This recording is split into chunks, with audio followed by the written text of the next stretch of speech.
Now, Scotland's parliament is set to debate a ceasefire in the war on Gaza. First Minister Humza Yousaf tabled a motion last week calling for an immediate truce. A vote on the proposal is set to take place in the coming hours. Protesters are gathered outside the parliament to pressure their representatives. Well, ahead of that vote, Scotland's First Minister Humza Yousaf has spoken to Al Jazeera. He's reiterated calls for an end to the killing of civilians. My message to the world is a very simple one. There is too much killing. Too many innocent men, women, children, babies have lost their lives. They've not lost their lives, they have been killed. And that is unacceptable. And as a world, as an international community, we cannot simply watch on and ignore their suffering. We have to act. There has to be an immediate ceasefire agreed.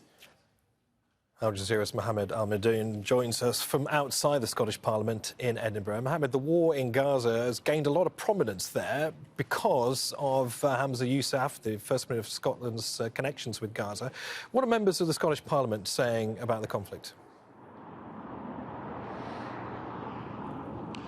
Indeed, Niamh, it happened in another part of the world, but it feels very tense here. It caused very heightened tensions in Scotland, and everyone related to the in-laws of the First Minister, Humza Yousaf. He looked relieved today when we interviewed him, but he described the moment of having his in-laws coming back to Scotland as bittersweet, because whom they left behind them, people, civilians, innocent civilians, including women and children who are still under bombardment. This is why he is tabling this motion that has been debated in the parliament in the last couple of hours, and the decision time will be in the next hour to vote on an immediate ceasefire in Gaza, and we've been hearing from different MPs, MSPs in Holyrood here in the Scottish Parliament. There's almost a consensus,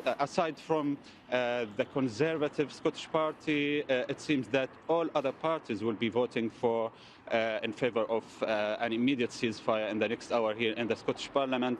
Actually, there is lots of debate about the effect of this war on the communities. There's affirmation from all the parties that Jewish, Muslim and Palestinian communities here in Scotland has to be and to stay united and to call for a ceasefire and to work for a ceasefire. Right.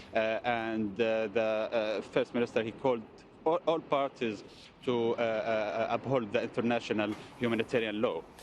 And the Scottish National Party, that is, of course, Humza Yousaf's party, recently tabled a motion in the British Parliament in London calling for a ceasefire. That was rejected, but it has shown some big political divisions, especially within the opposition Labour Party, who may well be in power in 18 months' time, over the war in Gaza.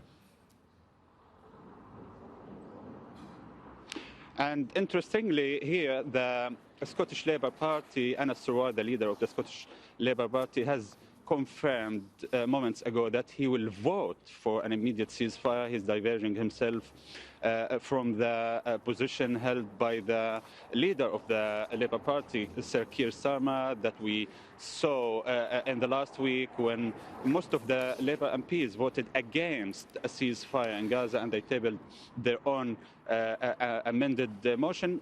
Now here in the Scottish Parliament, Labour tabled their amendment, but the amendment is just few tweaks here and there without watering down the call for an immediate ceasefire in Gaza. Mohammed Al-Madoun speaking to us from outside the Scottish Parliament in Edinburgh. Thanks for the update.